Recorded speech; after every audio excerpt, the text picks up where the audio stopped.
Sebelumnya saya bersama keluarga kecil saya menyapa kita semua. Selamat malam, Shalom Alehem. Puji Tuhan. Kita akan memasuki pasal yang baru pada malam ini, yaitu Roma pasal yang ke-6.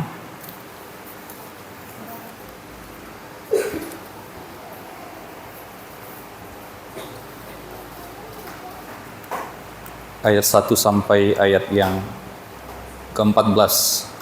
Roma pasal yang ke-6 ayat 1 sampai ayat yang ke-14.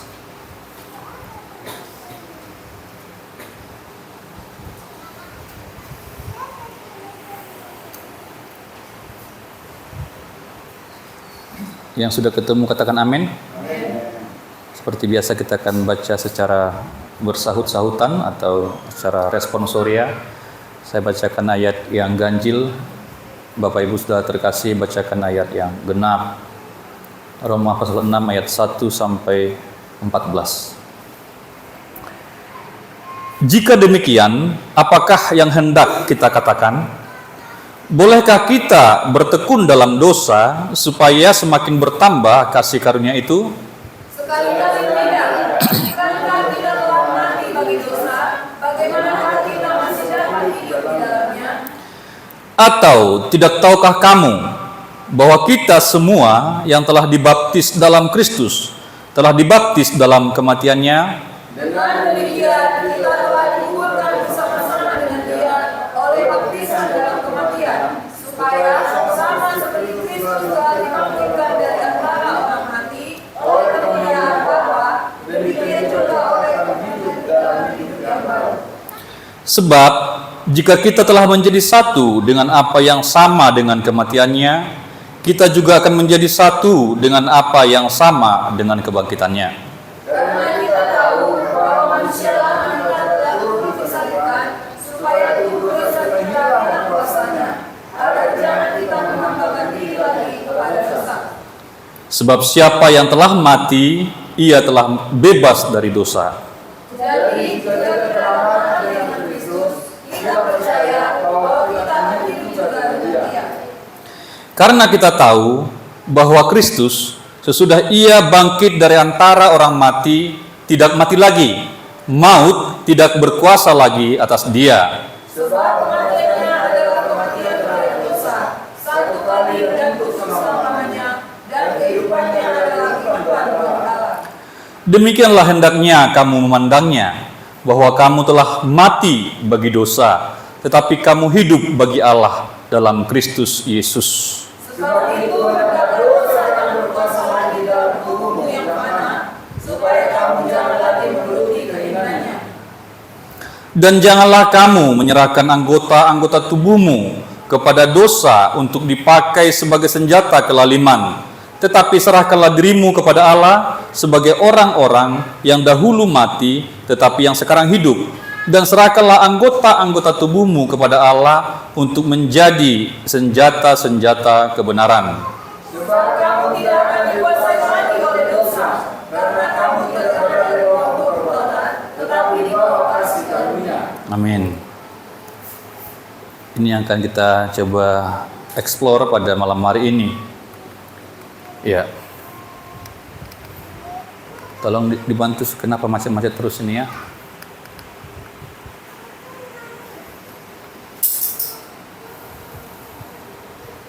Teruskan.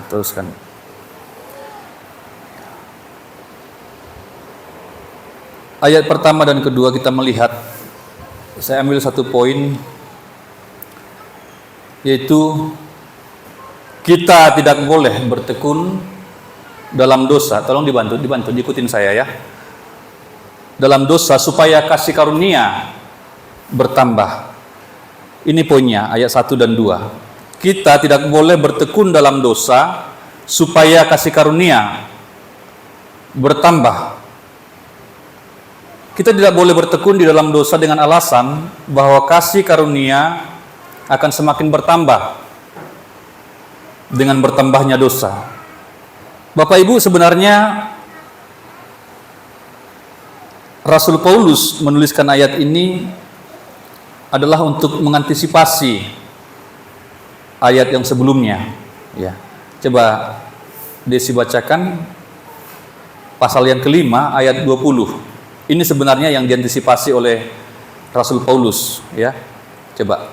Roma 5 ayat 20 demikian firman Tuhan. Tetapi hukum Taurat ditambahkan supaya pelanggaran menjadi semakin banyak. Iya. Dan di mana dosa bertambah banyak, di sana kasih karunia menjadi berlimpah-limpah. Ya, perhatikan Bapak Ibu. Paulus katakan, di mana dosa bertambah banyak, di sana kasih karunia menjadi berlimpah-limpah. Sehingga pada ayat 1 ini dilanjutkan oleh Paulus. Kalau demikian, ya, apakah yang hendak kita katakan? Bolehkah kita bertekun dalam dosa supaya semakin bertambah kasih karunia itu? Ya. Jadi Rasul Paulus sedang mengantisipasi supaya ayat ini jangan disalahpahami, karena orang bisa saja memelintir ayat ini dengan berkata, jika di mana dosa bertambah banyak, di sana kasih karunia menjadi berlimpah, maka marilah kita berdosa lebih banyak lagi. Marilah kita melakukan dosa lebih sembarangan lagi. Marilah kita gila-gilaan berbuat dosa. Karena di mana dosa bertambah banyak, ya, kasih karunia akan dilimpahkan. Nah, ini yang sedang dihindari atau diantisipasi oleh Rasul Paulus. Tentu saja bukan itu yang dimaksudkan oleh Paulus dalam ayat ini. Ayat ini bukan semacam lisensi untuk berbuat dosa. Ketika Paulus mengatakan di mana dosa bertambah banyak, di sanalah kasih karunia menjadi berlimpah. Ayat ini bukan merupakan sebuah surat izin untuk maksiat, surat izin untuk melakukan dosa. Ya, karena tidak mungkin Tuhan berkenan akan hal itu. Kita tidak boleh berpikir bahwa hidup di dalam dosa akan membuat kasih karunia semakin melimpah. Mengapa? Saya jawab di sini. Mengapa? Pertama, kita telah mati bagi dosa. Kita telah mati bagi dosa. Dan yang kedua, mengapa kita tidak boleh melakukan itu? Yang kedua adalah kita tidak hidup lagi di dalam dosa. Kita telah mati bagi dosa. Maka kita tidak mungkin hidup lagi di dalam dosa. Tidak mungkin Tuhan maksudkan atau Paulus memaksudkan supaya hidup kita tetap bergelimang dosa, hidup dalam dosa. Karena kedua pernyataan ini merupakan dua kondisi yang bertentangan atau kontradiktif. Artinya tidak mungkin seseorang mati dan hidup di dalam dosa pada waktu yang bersamaan. Kalau dia mati bagi dosa, ya, maka dia tidak mungkin hidup di dalam dosa. Kita akan melihat nanti, orang yang mati bagi dosa berarti hidup bagi Allah. Jadi jangan salah paham terhadap Alkitab, karena hal ini juga disampaikan oleh Petrus, ya. Rasul Petrus merujuk pada surat-surat Paulus, karena memang ada beberapa pernyataan atau surat Paulus yang sukar dipahami, dikatakan oleh Petrus. Coba Desi bantu bacakan 2 Petrus pasal 3. Kita harus hati-hati Bapak Ibu. Ada banyak yang mencoba memutarbalikkan pengertian firman Tuhan untuk membuat sebuah pembenaran bagi keberadaan mereka yang berdosa. Mereka memakai ayat tetapi tidak sesuai dengan maksud ayat itu. Mereka mengambil ayat, mengutip ayat hanya untuk membenarkan perilaku atau habitat mereka yang berdosa. Coba 2 Petrus 3 ayat 15 dan 16 ya. 2 Petrus 3 ayat 15 dan 16. Ya. Firman Tuhan, anggaplah kesabaran Tuhan kita sebagai kesempatan bagimu untuk beroleh selamat. Seperti juga Paulus, saudara kita yang kekasih, telah menulis kepadamu menurut hikmat yang dikaruniakan kepadanya. Iya. Hal itu dibuatnya dari Ya, ini perhatikan Bapak Ibu ya. Ini yang saya maksud. Sekali lagi. Hal itu dibuatnya dalam semua suratnya. Ya. Apabila ia berbicara tentang perkara-perkara ini. Iya. Dalam surat-suratnya itu ada hal-hal yang sukar Ada hal-hal yang sukar dipahami sehingga orang-orang yang tidak memahaminya dan yang tidak teguh imannya memutarbalikannya Iya. menjadi kebinasaan mereka sendiri. Iya. Sama seperti yang juga mereka buat dengan tulisan-tulisan yang lain. Iya. Ini Bapak Ibu, ya. Ada banyak orang yang salah memahami ya surat-surat Paulus.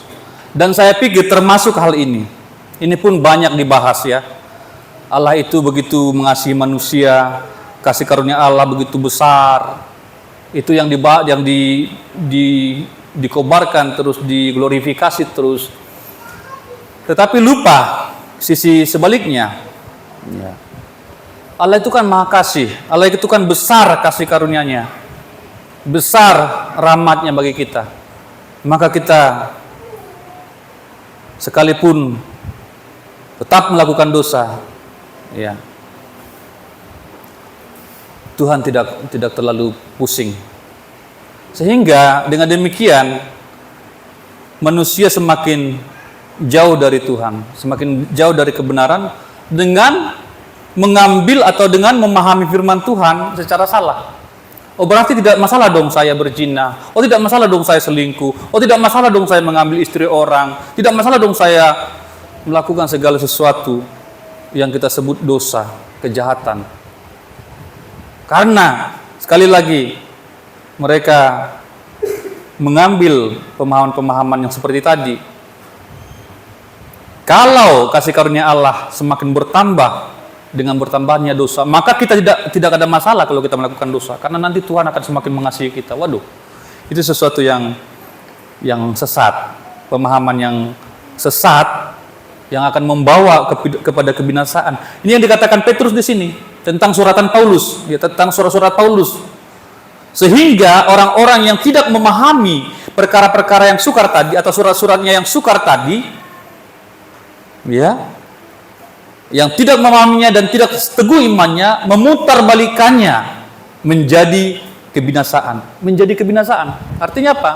Mereka salah paham dengan firman Tuhan, sehingga hidup dalam kesalahpahaman itu, tetap melakukan dosa itu, maka mereka akan binasa. Tidak bertobat. Benar bahwa setiap orang yang datang kepada Tuhan, Tuhan tidak pernah tolak. Itu firman Tuhan. Tuhan tidak pernah menolak orang yang datang kepada Dia. Tuhan itu penuh dengan belas kasihan. Tetapi kalau sampai pada akhirnya manusia itu tidak bertobat, tidak berbalik kepada Tuhan, maka itu akan binasa. Itu akan mengarah kepada kebinasaan. Ini yang dikatakan Petrus, menjadi kebinasaan mereka sendiri. Jadi kita harus memahami firman Tuhan dengan utuh, ya. Jangan mengambil separuh kemudian membuang yang lain, mengambil yang mengenakan kita, ya, membuang yang lain. Kita harus hati-hati. Ada banyak pengajaran-pengajaran, apalagi kita saat ini ya sudah di zaman yang begitu canggih, apapun bisa dijajakan di sosial media, ajaran-ajaran apapun bisa disampaikan melalui media, dan mungkin juga kita senang dengarkan, senang baca. Ya, tapi perhatikan Bapak Ibu, itu mengapa perlu kita PA semacam ini, supaya kita tetap tergembala. Ya, mungkin kita suka menonton youtuber atau yang ada di sosmed itu, ya. Tetapi bagaimanapun kita adalah domba-domba yang tergembala. Saudara digembalakan di tempat ini. Ya. Saudara tidak digembalakan oleh youtuber atau siapapun yang saudara sukai di sana, di dalam sosmed itu. Saudara digembalakan di tempat ini. Kita beribadah di tempat ini. Kami berdoa buat saudara. Dan kita menjadi sebuah komunitas rohani di tempat ini. Sehingga kita tetap dituntun ya oleh kebenaran firman Tuhan melalui penggembalaan di tempat ini. Jangan sampai salah paham terhadap firman Tuhan. Kalau salah memahami firman Tuhan, maka orang tersebut akan binasa. Ya. Memutarbalikkan firman Tuhan, memelintir kebenaran firman Tuhan, akan berakhir pada kebinasaan. Itu ayat pertama dan kedua. Kemudian kita masuk ayat yang ketiga. Ya, poinnya adalah orang yang telah dibaptis dalam Kristus telah dibaptis dalam kematian Kristus. Ya. Orang yang telah dibaptis dalam Kristus telah dibaptis dalam kematian Kristus. Ya. Ini kita pelajari ketika kita mau dibaptis ya. Biasanya hamba Tuhan menyampaikan karena baptisan itu menggambarkan kematian ya. Dan kita dikuburkan dalam air itu menggambarkan bagaimana dosa-dosa kita telah dikuburkan di sana. Itu sebabnya dikatakan pada ayat yang keempat. Ya, coba lanjutkan. Ya. Kita telah dikuburkan bersama Kristus. Ini masih berhubungan dengan baptisan. Oleh baptisan dalam kematiannya, kita telah dikuburkan bersama Kristus oleh baptisan dalam kematiannya. Ya. Kemudian yang kedua, sebagaimana Kristus dibangkitkan, kita hidup baru. Ya. Jadi itu memang sebentar ya, karena memang baptisan tidak mungkin lama-lama dibenamkan dalam air, orangnya akan meninggal ya. Tetapi itu merupakan sebuah gambaran atau sebuah perlambangan ketika seseorang yang dibaptis itu masuk di dalam air, seluruh tubuh, makanya kita percaya seluruh tubuhnya harus tenggelam karena berbicara atau menggambarkan penguburan. Namanya dikubur, tidak mungkin ada orang yang dikubur itu masih ada sisa-sisanya ya, kelihatan. Nah, dikubur dalam-dalam ya. Saudara, ke kuburan tidak ada jenazah yang masih kelihatan. Ya. Harus dikubur di dalam tanah. Seluruh tubuhnya itu harus berada di bawah tanah. Sama dengan baptisan. Ketika kita dibaptis, seluruh organ atau anggota tubuh kita berada di bawah air itu, di bawah permukaan air. Mati bersama Kristus. Kemudian ketika anak itu atau orang yang dibaptis itu keluar dari air, ya, dia juga disebut dibangkitkan bersama Kristus sehingga memiliki hidup yang baru. Coba Desi bacakan ayat yang keempat. Ayat keempat. Dengan demikian, Ya. kita telah dikuburkan bersama-sama dengan Dia Ya. oleh baptisan dalam kematian, Ya. supaya sama seperti Kristus telah dibangkitkan dari antara orang mati Ya. oleh kemuliaan Bapa, demikian juga kita akan hidup dalam hidup yang baru. Ya, jadi dihubungkan dengan kematian Kristus dan kebangkitan Kristus. Itu dihubungkan dengan baptisan. Ketika kita keluar dari air itu, maka kita menjadi hidup yang baru. Ya, kita di salam-salaman dengan teman-teman, dengan sidang jemaat. Ya, orang yang baru dibaptis, selamat ya, selamat hidup baru. Yang lama sudah berlalu, dosa-dosa yang lama, tabiat-tabiat lama sudah ditinggalkan, sudah dikuburkan di dalam air itu. Ayat yang kelima. Ya. Poinnya adalah kita satu dengan kematiannya dan kemudian kita satu dengan kebangkitannya. Kita satu dengan kematian Kristus dan kita satu dengan kebangkitan Kristus. Ya. Karena kita sudah menjadi satu bagian dengan Kristus. Bahkan di tempat yang lain, gereja Tuhan disebut sebagai tubuh Kristus. Satu bagian, ya, menjadi bagian dari Kristus. Karena kita sudah menjadi bagian dari Kristus, maka dapat dikatakan bahwa pada saat Kristus mati, kita mati bersama-sama dengan Dia. Itu yang kita pelajari juga pada pertemuan yang lalu. Seperti Adam, ya, yang melakukan dosa pada zamannya, walaupun kita belum ada di sana, Tetapi karena Adam adalah bapa leluhur kita adalah benih Adam. Ketika Adam melakukan dosa itu, sebenarnya kita pun sudah ada di sana melakukan dosa yang sama itu. Jadi kita mewarisi dosa nenek moyang kita mewarisi dosa Adam. Tetapi di sini dijelaskan bahwa ketika Kristus mati, maka kita pun mati bersama-sama dengan Kristus. Ya. Dan kemudian ketika Kristus bangkit, kita pun satu, ya, sama-sama bangkit. Tentu semua ini kita peroleh ketika kita percaya kepada Kristus, beriman kepada Kristus. Makanya Bapak Ibu, penting sekali ya beriman kepada Kristus. Itu menjadi fondasi dari segala sesuatu yang kita bicarakan dalam kerohanian kita. Percaya kepada Kristus. Kita menjadi satu dengan kematiannya. Memang kita bukan kita yang disalib di sana, tetapi ketika kita percaya kepada peristiwa itu, percaya kepada korban Kristus itu, maka kita pun dihitungkan di sana. Kita satu dengan kematian Kristus dan satu dengan kebangkitan Kristus. Itu yang kita ambil dari ayat yang kelima. Kemudian ayat yang keenam, coba. Ayat yang keenam, manusia lama kita disalibkan. Ya, tadi mati disalibkan. Kemudian tubuh dosa kita hilang kuasanya. Tubuh dosa kita hilang kuasanya. Dan yang ketiga, kita tidak menghambakan diri lagi kepada dosa. Jadi saya ambil 3 poin dari ayat ini. Coba sekali lagi Desi bacakan ayat yang ke-6.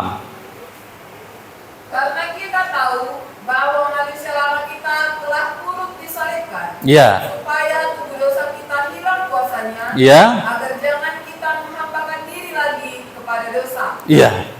Jadi ini juga kita peroleh ketika kita menjadi satu dengan Kristus. Manusia lama kita, sebelum kita percaya kepada Kristus, sebelum kita dibaptis dalam baptisan yang kudus, yang benar, ya, kita masih hidup dalam dosa. Tapi ketika kita setelah dibaptis, manusia lama kita telah disalibkan, tubuh dosa kita telah hilang kuasanya, dan kita tidak lagi menghambakan diri kepada dosa. Kita tidak menghambakan diri lagi kepada dosa. Ini yang dimaksud mati, ya. Mati bagi dosa. Tidak menghambakan diri kepada dosa. Tadi di ayat 1, coba sekali lagi Desi ya. Ayat 1. Ini yang dimaksud ya. Jika demikian, Ya. apakah yang hendak kita katakan? Bolehkah kita bertekun dalam dosa, Ya. supaya semakin bertambah kasih karunia itu? Iya. Terus? Sekali-kali tidak. Bukankah kita telah mati bagi dosa? Iya. Jadi ini Bapak Ibu yang maksud mati bagi dosa. Jadi manusia lama kita itu disalibkan. Tubuh dosa kita itu hilang kuasanya, itu artinya mati, tidak berkuasa lagi. Ya. Syahwat dosa itu telah hilang. Gairah untuk berdosa itu telah hilang. Yang tadinya pokoknya tiap hari berdosa, enggak pernah berpikir yang lain, menikmati dosa setiap hari, ya, tidak takut kepada Tuhan. Ya. Kalau tidak berdosa rasanya belum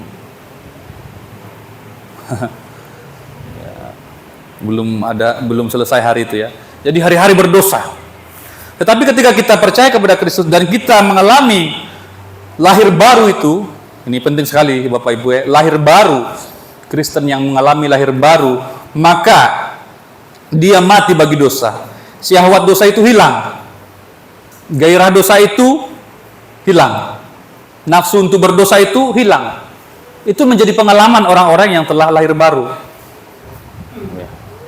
Kalau belum mengalami ini, masih diragukan ya, kebenaran dari lahir barunya. Ya. Saudara dibaptis bukan hanya mandi-mandi di kolam, di sungai, di laut. Ya, kalau cuma begitu, berapa kali dibaptis pun nggak akan berubah. Tetapi itu adalah ada sebuah pengertian rohani di sana yang kita harus pahami dan yang kita harus alami. Jadi dibaptis itu bukan hanya tenggelam. Ya. Mau dimanapun itu, bahkan di sungai Yordan pun dibaptis berapa kali. Kalau tidak memahami hal ini ya sama saja. Tetapi yang dimaksud oleh Tuhan adalah supaya manusia lama itu disalibkan, tubuh dosa kita hilang kuasanya. Itu makna dari baptisan tadi. Dalam bahasa lain dikatakan ya, atau disebut impoten terhadap dosa itu. Jadi seakan-akan tidak mampu lagi melakukan dosa itu. Dalam pengertian yang lain, saya catat di sana, coba dilanjutkan itu. Dalam bahasa Inggris ya, salah satu terjemahan atau versi bahasa Inggris. So that the body of sin would no longer dominate us. Artinya, supaya tubuh dosa itu tidak lagi mendominasi. Ya. Jadi, orang yang lahir baru tidak lagi didominasi oleh dosa. Orang yang lahir baru tidak lagi didominasi oleh dosa. Artinya, ya, tidak lagi menjadi habitatnya. Dosa itu bukan lagi menjadi habitatnya. Apakah orang yang lahir baru masih bisa berdosa? Bisa, karena setiap manusia belum sempurna. Kalau sudah sempurna, ya bukan ini tempat kita. Masih bisa berdosa. Tetapi yang dimaksud di sini adalah dosa itu bukan lagi menjadi habitatnya. Dia tidak lagi didominasi oleh dosa. Sebelum dia mengenal Kristus, sebelum dia lahir baru, tentu yang mendominasi hidupnya adalah dosa. Dia adalah pabrik dosa. Tetapi ketika mengalami kelahiran kembali atau lahir baru, maka dia berubah, dia menjadi ciptaan baru. Dia masih bisa jatuh, dia masih bisa lalai, tetapi itu bukan habitatnya lagi. Ketika dia jatuh ke dalam dosa, dia akan sangat menyesal, dia akan sangat menangis kepada Tuhan. Dia sangat menyesal. Tetapi sebelum orang lahir baru, dia melakukan dosa macam-macam, segala macam pun, berapa banyak pun, dia tidak ada merasa menyesal itu. Ya biasa aja. Biasa aja. Tetapi orang yang lahir baru ya, akan mengalami kasih Tuhan, dan seakan-akan dia bisa mengalami sedihnya Tuhan melihat dosa itu. Itu yang benar Bapak Ibu. Dia bisa mengalami, dia bisa merasakan betapa sedihnya Tuhan ya, melihat kelakuannya yang jatuh lagi. Dia jatuh, dia akan menyesal sekali, dan dia bisa merasakan betapa Tuhan itu sedih. Sehingga dia tidak lagi dikuasai oleh dosa, tidak didominasi oleh dosa.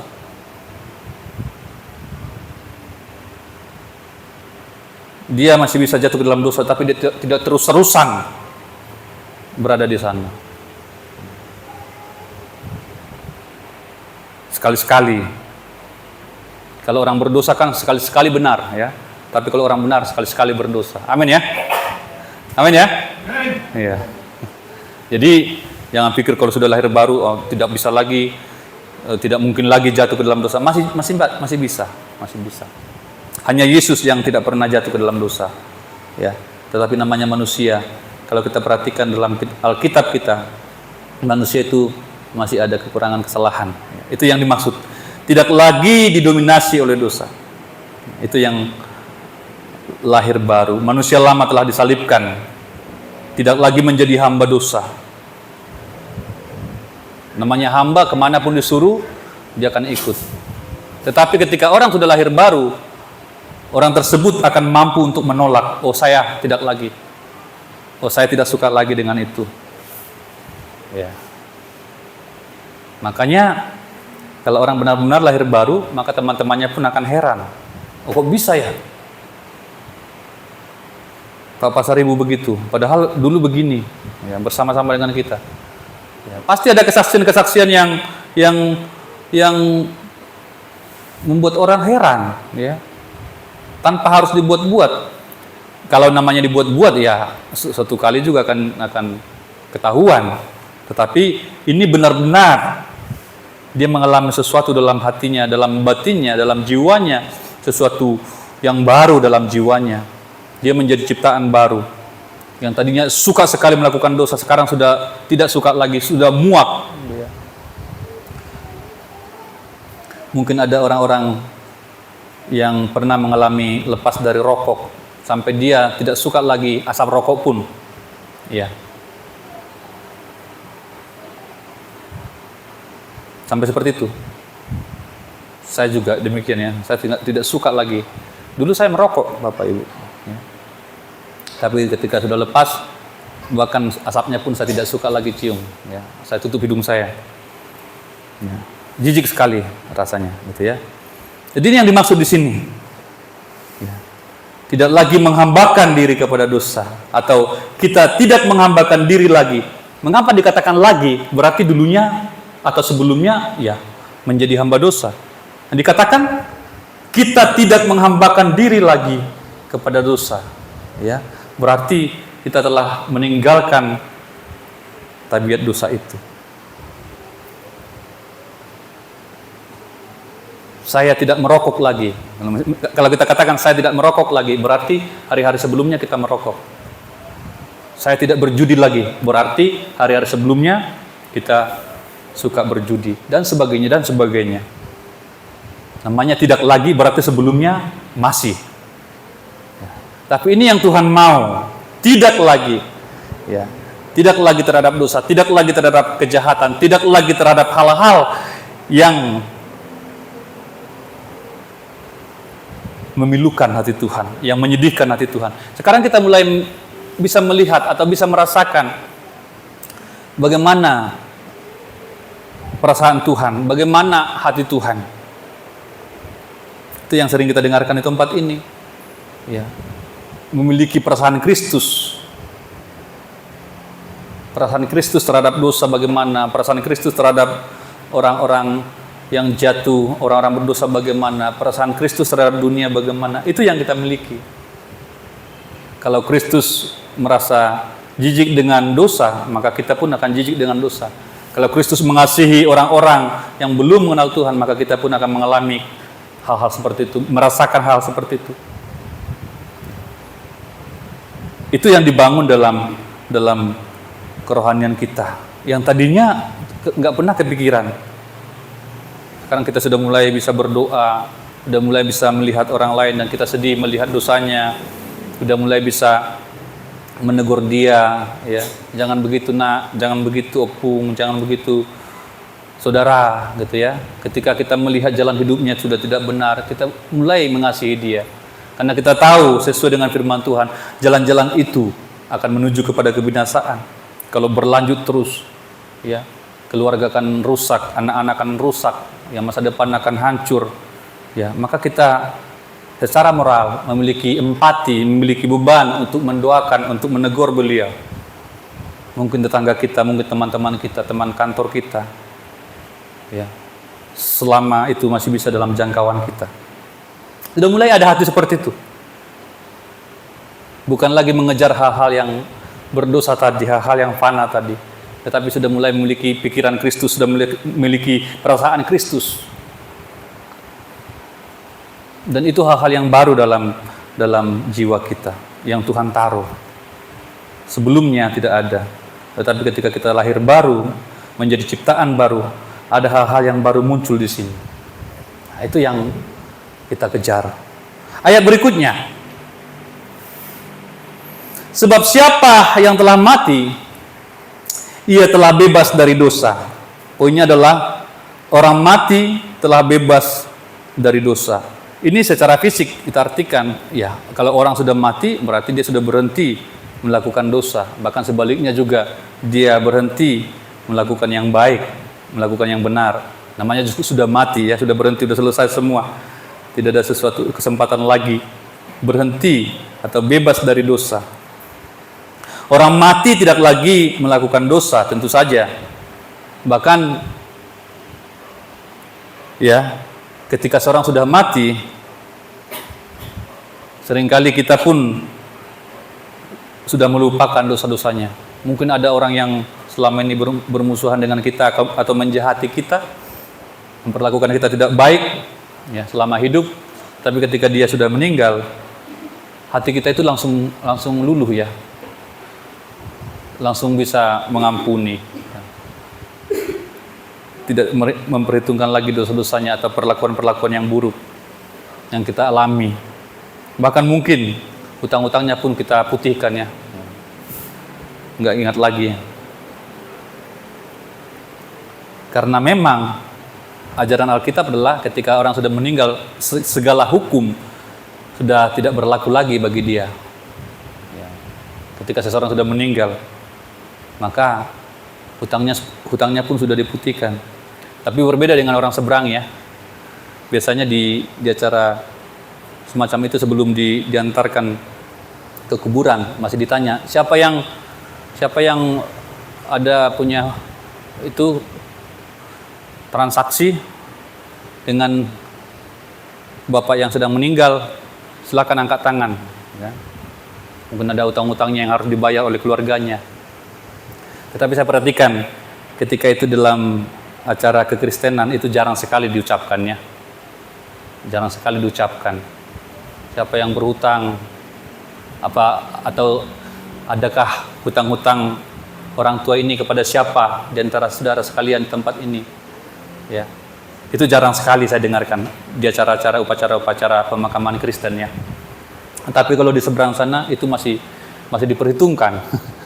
Ada yang angkat tangan, utang dia 1 juta, ya, dibayarkan di situ. Ya. Utang dia 2 juta, dibayarkan di situ. Rasanya tidak tega ya untuk masih mengutangi orang yang sudah meninggal ya, bagi kita ya. Ya. Itulah faktanya bahwa memang kita adalah orang-orang yang memiliki kasih itu, mengalami kasih Tuhan. Maka ketika seseorang sudah meninggal, kita tidak lagi memperhitungkan dosa-dosanya di masa hidupnya. Kita putihkan, kita ingat kebaikan-kebaikannya, walaupun selama hidupnya mungkin ya dia begitu suka mengecewakan kita, tetapi ketika dia sudah meninggal, tetap juga kita nangis. Pasti. Ya. Ketika orang sudah mati, ia telah bebas dari dosa. Ayat yang berikutnya. Jadi, jika kita telah mati dengan Kristus, kita percaya bahwa kita akan hidup juga dengan Dia. Poinnya adalah, orang yang mati dengan Kristus akan hidup dengan Kristus. Ya, sekali lagi, ini adalah yang kita peroleh ketika kita percaya. Karena ada di tengah kata itu, kita percaya. Ya, pada saat Kristus mati di kayu salib, ya, kita tidak ada di sana, bahkan kita masih jauh, ya. Kita belum lahir, kita belum ada. Ketika Kristus mati di kayu salib, ya, dikatakan di sini, kita pun turut mati dengan Kristus. Melalui apa? Melalui iman. Kita percaya kepada Kristus. Dan kita diperhitungkan bahwa kita telah mati bersama dengan Kristus. Dan sebaliknya, ketika dia bangkit, kita hidup dengan Kristus. Hidup bersama dengan Kristus. Ya, itu luar biasanya jangkauan iman, Bapak Ibu. Dia bisa menjangkau ya begitu jauh ke depan, bahkan begitu jauh ke belakang. Ya, ketika kita beriman, kita dihitung mati bersama dengan Kristus, bangkit bersama dengan Kristus. Itu maksudnya. Ayat yang berikutnya 9. Coba Desi bantu. Karena kita tahu Ya. bahwa Kristus sesudah ia bangkit dari antara orang mati, tidak mati lagi. Maut tidak berkuasa lagi atas dia. Iya, saya ambil 2 poin. Setelah kebangkitan Kristus tidak mati lagi. Ya. Dia hanya sekali mati, ya, tidak mati lagi, hanya sekali berkorban. Yang kedua, dikatakan maut atau kematian tidak berkuasa lagi atas Kristus, tidak berkuasa lagi atas Kristus. Ini juga berlaku, Bapak Ibu, bagi orang-orang yang percaya. Maut tidak berkuasa bagi setiap orang yang telah mati bagi dosa. Maut tidak berkuasa bagi setiap orang yang telah mati bagi dosa. Orang yang percaya, orang yang lahir baru, ketika ia memang Tuhan juga izinkan mati, meninggal secara fisik. Tetapi pada saatnya nanti, orang-orang yang mati di dalam Tuhan ini, orang-orang yang mati di dalam Kristus ini, akan dibangkitkan. Dan maut tidak berkuasa sepenuhnya atas dia. Akan bangkit. Kematian tidak dapat menahan orang-orang yang mati bagi dosa.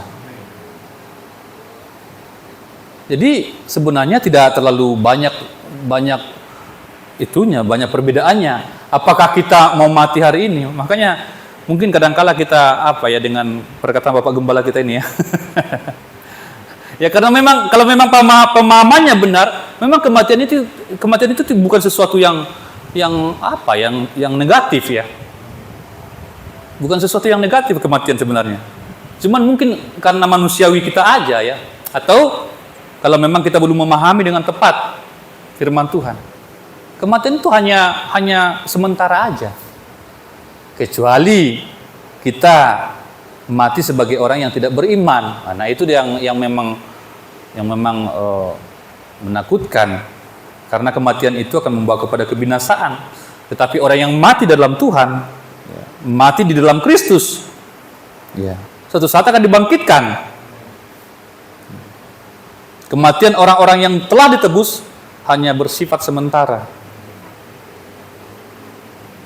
Kelak mereka akan dibangkitkan dan menyandang tubuh kemuliaan dan memperoleh hidup yang kekal bersama dengan Kristus. Sama dengan Kristus yang telah bangkit itu, ketika dia bangkit, kemudian dia mendapatkan tubuh kemuliaan, tubuh yang baru. Ya, demikian juga nanti ketika kita dibangkitkan dari kematian, kita akan mendapatkan tubuh kemuliaan seperti yang dimiliki oleh Kristus. Karena tubuh ini kita tidak bawa ke sorga. Ini tubuh yang akan busuk ini. Akan menjadi tanah, karena kita sumber kita dari tanah. Ini akan menjadi tanah. Tetapi ada tubuh kemuliaan yang Tuhan akan berikan kepada kita. Tubuh yang tidak dapat binasa dikatakan oleh Paulus dalam Korintus. Setelah yang dapat binasa ini mengenakan yang tidak dapat binasa dikatakan. Maka kita akan bersama-sama dengan dia. Ini kan tubuh yang fisik ini kan makin lama makin tua, makin lama makin reot ya. Makin rusak ya.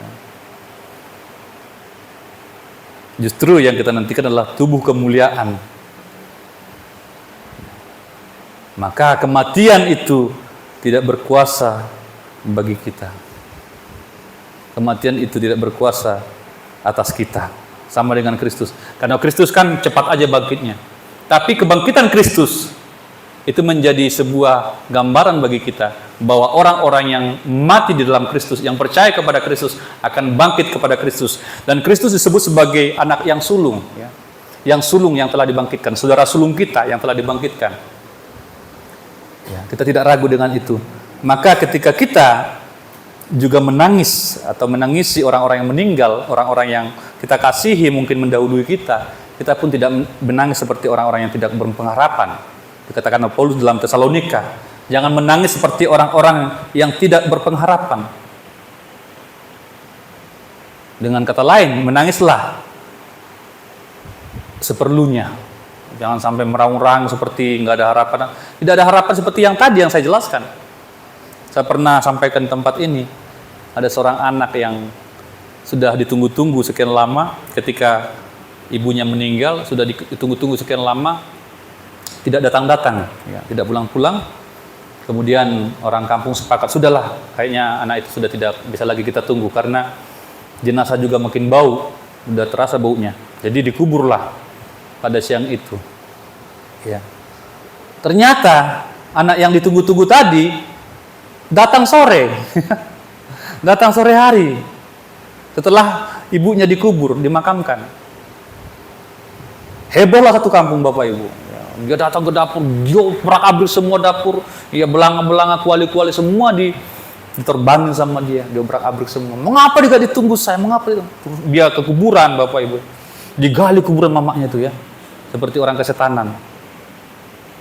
Saya pikir kalau kita sebagai orang Kristen yang mengerti firman Tuhan tidak perlu seperti itu. Amin ya. Buat apa itu? Pokoknya orang semua ketakutan waktu itu, seperti kesurupan ya. Semua diberantakin semua, bongkar bangkir, sampai ke kuburan digali kuburnya. Mau apa lagi? Ya, itu yang dimaksud. Itu saya teringat Bapak Ibu, nangis orang-orang yang tidak berpengharapan. Kalau kita tahu bahwa orang yang meninggal ini, saudara kita yang meninggal ini, suatu saat akan dibangkitkan kembali dan kita akan bertemu kembali muka dengan muka, mengapa kita harus menangis sejadi-jadinya? Justru yang harusnya kita tangis adalah orang-orang yang sekarang belum mengenal Tuhan. Ya. Kita harus tangisi jiwa-jiwa itu supaya mereka mengenal Tuhan, mereka percaya kepada Kristus. Ya. Bahkan ketika Kristus atau Yesus mau mati juga, ketika dia membawa salib itu, dia ada di jalan Via Dolorosa. Ketika ada ibu-ibu menangis, Yesus katakan, gak usah menangis, tangislah dirimu, tangisi anak-anakmu katanya. Jangan tangisi saya. Mungkin ibu-ibu itu sedih melihat penderitaan Kristus. Sedih melihat penderitaan Kristus diperlakukan seperti itu. Tetapi bagi Tuhan bukan itu yang terpenting. Yang terpenting adalah manusia selamat dan anak-anak ibu-ibu ini selamat. Itu yang paling penting. Tangisilah anak-anakmu, tangisilah dirimu sendiri, kata Yesus. Bahkan Yesus pun tidak suka ditangisi dengan pemahaman yang salah. Maut tidak berkuasa lagi atas Kristus. Tapi berita yang lebih luar biasa lagi, maut pun tidak berkuasa bagi orang-orang yang percaya kepada Kristus. Amin. Itu yang lebih luar biasa.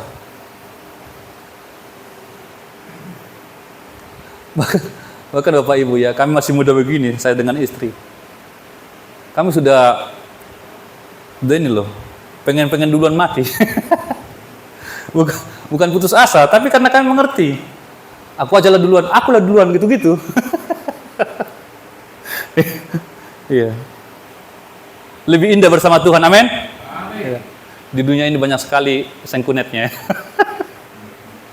Kadang itu, aduh, minta ampun ya. Menghadapi inilah. Kadang nggak ada sesuatu, yang penting rame gitu. Yang penting ribut. Tapi nggak ada sesuatu yang terjadi. Nah itu kayak gitu-gitu buat kita capek kan. Tapi kalau kita sudah bersama dengan Tuhan, tidak ada yang begitu-begitu lagi ya. Kita tinggal menunggu kekekalan. Bahkan ini juga yang dikatakan oleh Paulus. Nah, kalau kita melihat orang-orang yang mengerti hal ini Bapak Ibu, dikatakan oleh Paulus juga, sebenarnya lebih baik saya pergi. Artinya ya sudah selesai. Tetapi dikatakan lebih berguna kalau saya masih tinggal. Jadi bagi dia sama-sama baik semua. Ya. Makanya dia sampaikan juga berikutnya. Saya tidak tahu mana yang harus saya pilih. Apakah saya harus pergi atau saya masih tinggal. Tapi intinya adalah ketika dia pergi itu baik. Tapi ketika dia masih tinggal di bumi, dia harus berguna. Ya. Itu juga yang menjadi prinsip kita Bapak Ibu. Selama kita masih ada di bumi ini, masih tinggal di bumi ini, masih bernafas, masih sehat, masih kuat, kita harus berguna. Amin. Ya. Berguna bagi keluarga kita, berguna bagi komunitas, berguna bagi masyarakat, berguna di pekerjaan, berguna di gereja, di mana saja kita berada, kita harus berusaha untuk berguna. Ya. Itu prinsip firman Tuhan. Bukan hanya untuk meraup, tapi bergunalah, berkontribusi. Itu yang Tuhan mau. Selanjutnya, ayat 10. Coba Desi, cepat-cepat, waktu saya udah habis. Sebab kematiannya adalah kematian terhadap dosa. Iya, kematian Kristus. Ya, yang maksud terus? Satu kali dan untuk selama-lamanya. Iya. Dan kehidupannya adalah kehidupan bagi Iya. Allah. Jadi saya ambil poinnya 2. Kristus mati bagi dosa dan Kristus hidup bagi Allah. Ini model kita. Ini menjadi figur kita, Kristus. Ya, mati bagi dosa dikatakan tadi dalam ayat 2, ayat yang kedua yang kita telah lalui tadi. Kita sudah mati bagi dosa sama seperti Kristus mati bagi dosa. Ya. Bedanya Kristus mati bagi dosa manusia, tapi kita hanya mati bagi dosa-dosa kita. Ya. Artinya mati bagi dosa itu artinya tidak lagi melakukan dosa-dosa yang lama itu. Ini menjadi teladan kita. Dan kemudian dikatakan Kristus hidup bagi Allah. Ya. Dan ini juga yang kita lihat, ini yang saya sudah singgung tadi, ayat 11. Ini menjadi contoh, menjadi gambaran bagi kita, sehingga ayat 11 dikatakan, demikianlah hendaknya kamu memandangnya. iya, Bahwa kamu telah mati bagi dosa, iya, tapi kamu hidup bagi Allah dalam Kristus. iya. Jadi kita lihat dua hal ini ya. Kristus dikatakan tadi, Kristus mati bagi dosa, kita pun mati bagi dosa. Kemudian dikatakan ayat 10 tadi, Kristus hidup bagi Allah, kita pun hidup bagi Allah. Jadi sejajar dia. Ya. Sebab itu hendaklah dosa, ya. Makanya yang ke-12, coba cepat Saudara. Sebab itu hendaklah dosa jangan berkuasa lagi di dalam tubuhmu yang mati. Iya. Supaya kamu jangan lagi menuruti keinginan. Iya. Dosa jangan berkuasa lagi atas tubuhmu. Iya, saya sampaikan tadi, memang dulu berkuasa atas tubuh kita. Apapun yang dikatakan dosa, tubuh kita lakukan. Apapun yang dikatakan dosa, tubuh kita lakukan. Tetapi ketika hal ini sudah kita pahami, Kristus telah mati bagi dosa dan kita mati bagi dosa, maka dosa itu jangan berkuasa lagi seperti yang kemarin. Supaya apa? Supaya kamu jangan menuruti keinginan dosa itu lagi. Jangan biarkan diri kita yang lemah itu dikuasai lagi oleh dosa. Jangan menyerah kepadanya untuk menuruti keinginannya. Ini tujuannya. Ini tujuannya. Ya. Sebaliknya, ayat 13, ya, supaya kita jangan menuruti keinginan dosa. Ayat 13, coba. Janganlah kamu menyerahkan anggota-anggota tubuhmu kepada dosa. Iya, ini caranya. Jangan serahkan. Terus? Untuk dipakai sebagai senjata kelaliman. Iya. Tetapi serahkanlah dirimu kepada Allah. Iya. Sebagai orang-orang yang dahulu mati. Iya. Tetapi yang sekarang hidup. Dan serahkanlah anggota-anggota tubuhmu kepada Allah untuk menjadi senjata kebenaran. Iya. Coba dilanjutkan. Saya buat di sini poinnya adalah jangan serahkan dirimu kepada dosa menjadi senjata kelaliman. Amin Bapak Ibu. Menjadi senjata kelaliman, menjadi senjata kejahatan, ya. Tetapi serahkanlah dirimu kepada Allah menjadi senjata kebenaran. Ya. Jadi kita sekarang sudah punya otoritas, sudah punya kuasa untuk menyerahkan diri kita kepada siapa? Apakah masih kepada dosa? Ya.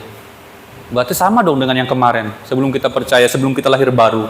Tapi di sini dikatakan oleh Paulus, ketika kita sudah menjadi hamba Kristus, ya, telah mati bagi dosa, maka kita serahkan diri kita kepada Allah, ya, untuk menjadi senjata kebenaran. Ini tidak bisa ini Bapak Ibu ya, tidak bisa dua kondisi ini berjalan beriringan. Hanya satu, ya. Hidup kita hanya satu. Tubuh kita ini hanya satu Bapak Ibu. Jadi, apakah kita menyerahkan tubuh kita ini kepada dosa? Ya. Atau menyerahkan diri kita atau menyerahkan tubuh ini kepada Allah? Kalau kita serahkan kepada dosa, maka tubuh kita ini akan menjadi senjata. Anggota-anggota tubuh kita menjadi senjata kelaliman. Itu kan dikatakan tadi anggota-anggota ya Des ya. Coba. Jadi bukan hanya satu bagian Bapak Ibu ya. Dan janganlah kamu menyerahkan anggota-anggota Ya. tubuhmu kepada dosa. Iya, tangan kita kan anggota-anggota tubuh ya. Tangan kita, jari kita, mata kita, kaki kita, semua anggota tubuh ini ketika diserahkan kepada dosa, maka seluruh anggota tubuh ini menjadi senjata kelaliman. Senjata, alat kelaliman, tangannya lalim, matanya jahat, ya, telinganya suka gosip. Pokoknya hal-hal yang buruk lah, ya. Kalau kita menyerahkan seluruh anggota tubuh ini kepada dosa, semua hasilnya nanti buruk.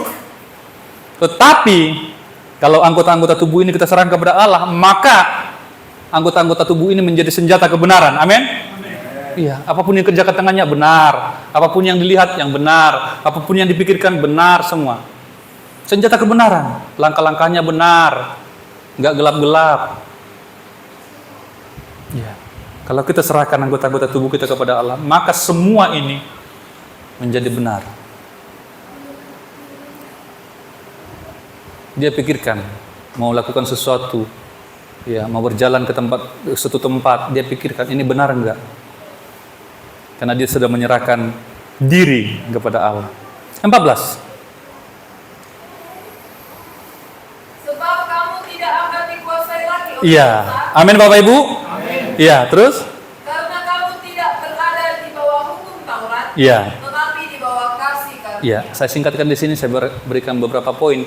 Kita tidak dikuasai lagi. Ada beberapa kali kita lihat tadi ya, lagi.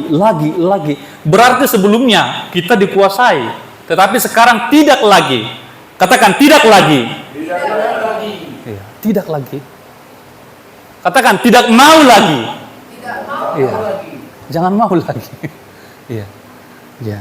Jangan mau lagi. Tidak akan dikuasai lagi. Ya. Kita tidak dikuasai lagi oleh dosa. Kita tidak di bawah hukum Taurat, tetapi dikatakan kita, satu poin lagi di bawah. Kita di bawah kasih karunia. Kita di bawah kasih karunia. Selalu saya sampaikan dari tempat ini Bapak Ibu, kita bukan Tuhan itu harus sungguh-sungguh. Ya. Saya banyak belajar dari orang Jawa, Bapak Ibu ya. Mereka itu ya, kalau berterima kasih itu sungguh-sungguh. Terima kasih Saud ya, sudah membantu ini dan itu. Sampai kita yang membantu itu yang tidak enak, atau yang memberi sesuatu itu tidak enak. Ya. Mau minta maaf juga begitu, mau minta tolong juga begitu. Ya. Dengan respek sekali. Harusnya demikian kita kepada Tuhan, Bapak Ibu ya. Jangan karena gratis kita sembarangan, jangan karena kita tidak mengerjakan sesuatu kita sembarangan. Ya. Di mana-mana saya ajarin keluarga saya seperti itu. Kalau makan di restoran atau makan di warung di mana, ya beresin sebisa-bisa kita. Oh, bukan saya kok yang ngurus sampah, kita sembarangan buang sampah. Karena bukan kita yang petugas sampah. Bukan begitu Bapak Ibu. Buang sampah juga kita tempatkan di tempatnya. Amin Bapak Ibu. Iya. Sejak ada apa di sini pembangunan jalan ini, kami sudah bakar sampah sendiri loh. Di sini. Tanya Bapak Gembala ini ya. Kami bakar sampah sendiri. Jadi dari hal-hal kecil pun kita harus belajar Bapak Ibu. Jangan karena bukan tugas kita sembarangan. Jangan. Itu bukan sikap yang benar di hadapan Tuhan. Ini firman Tuhan bagi kita pada saat ini supaya kita semakin mengerti apa yang Tuhan mau. Kita berdoa bersama-sama. Bapa, kami bersyukur pada malam hari ini Tuhan kembali mengajar kami melalui kitab Roma Tuhan, sehingga kami mengerti